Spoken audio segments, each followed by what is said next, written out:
তো আজকে আমি আপনাদেরকে নিয়ে যাব হচ্ছে পর্তুগাল লিসবন শহরে বাংলাদেশ এম্বাসিতে। তো নর্মালি আমার পাসপোর্ট রিনিউ করতে দিয়েছিলাম, তো পাসপোর্টটা আনতে যাব। তো আর এম্বাসিটা আপনাদেরকে একটু ঘুরে দেখাবো, এম্বাসিটা কেমন আর পরিবেশটা কেমন। তো সাথেই থাকেন এন্ড ব্লগটা এনজয় করেন।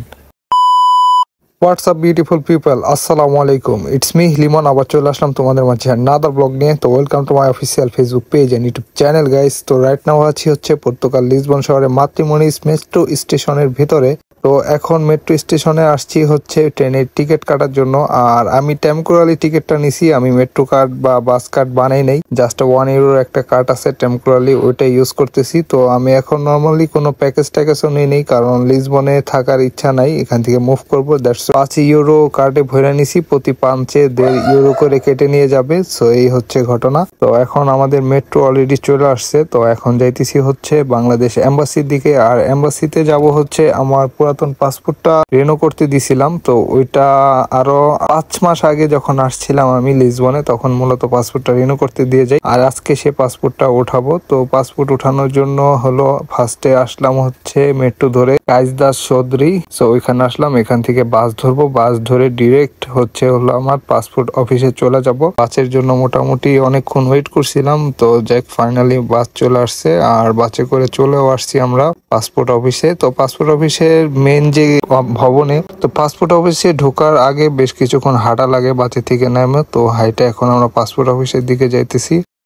আর অলমোস্ট চলেও আসছি। আর আশেপাশের ওয়েদার প্লাস সবকিছু মিলে খুবই ঝুমঝাম, মানে কোনো ক্লাউড নাই, ট্রাফিক নাই, সবকিছু মিলে এলাকাটা সুন্দরই। এই যে দেখতে পারতেছেন আমাদের বাংলাদেশে ফ্ল্যাগ উঠতেছে, আর রাস্তার সাইডে বাংলাদেশের দর্শনীয় স্থানগুলোর খুব সুন্দর করে ডিসপ্লে করে দেওয়া ছিল। তো অনেকদিন পরে দেখলাম, পছন্দের জায়গাগুলো খুব ভালো লাগলো। আসলে এইসব জায়গা অনেক স্মৃতি জড়ায় আছে। রাইট নাও চলে আসলাম পাসপোর্ট অফিসের ভিতরে। তো আমি আগে জানতাম পাসপোর্ট ডেলিভারি দেয় হচ্ছে আপনার 2টায় থেকে, কিন্তু এখানে এসে শুনলাম যে 3:30 বাজে ডেলিভারি। সো অলমোস্ট 1:30টার দিকে এসে হাজির হয়েছি, আর এখন শুনি 3:30, প্রায় 2 ঘন্টা অপেক্ষা করা লাগবে। তো যাই হোক, 2 ঘন্টা অপেক্ষা করা লাগে নাই, আগেই পাসপোর্ট দিয়ে দিছে। তো এই যে দেখতে পারতেছেন আমার পাসপোর্ট, আর একটা হচ্ছে পুরাতন আর একটা হচ্ছে নতুন। নতুন বইটা পুরা চকচক করতেছিল। আর এম্বাসির সামনে এই খোলা মাঠটাও খুব সুন্দর। তো যাই হোক, এম্বাসিতে আসছি, একটু এম্বাসির ওয়াশরুমে থেকে হালকা পাতলা হয়ে যায়। আর এই হচ্ছে ওয়াশরুমের পরিবেশ। আর একটা ভালো পার্ট হচ্ছে এখানে অজু করার ব্যবস্থা আছে, আর পাশে নামাজের ব্যবস্থাও আছে, যে জিনিসটা দেখে খুবই ভালো লাগলো। তো একটু হালকা পাতলা হয়ে ওয়াশরুম থেকে ফ্রেশ হয়ে বেরোই পড়লাম আমাদের বাঙালি গলি মাতৃমণির উদ্দেশ্যে। তো আমরা কার কল করছি, তো এখন আমরা কারে চলে যাব। তো এই ভাইয়ের সাথে এখানে এসে পরিচয়, ভাইয়ের নামটা আমার এখন মনে নাই, কিন্তু মোবাইলে সেভ করা আছে। তো ভাই আর আমি দুজনে যাব এখন বোল্ডের মাধ্যমে।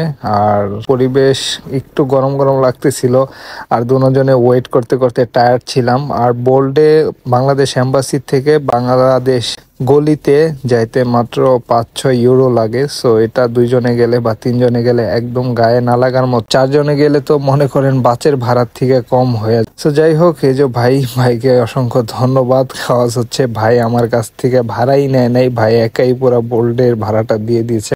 তো থ্যাংক ইউ ভাইয়া, বোল্ডের ভাড়াটা মেহমানদারি করার জন্য। সো আজকের ভিডিওটা এতটুকুই থাক গাইস, এতটুকুই ছিল আপনাদেরকে শেয়ার করার জন্য। দেখা হচ্ছে নেক্সট ভিডিওতে, নেক্সট কোনো ব্লগে। সে পর্যন্ত সকলে ভালো থাকেন, সুস্থ থাকেন। লিমন এখন আসছে, টাটা, গুড বাই, আল্লাহ হাফেজ, take care, love you guys.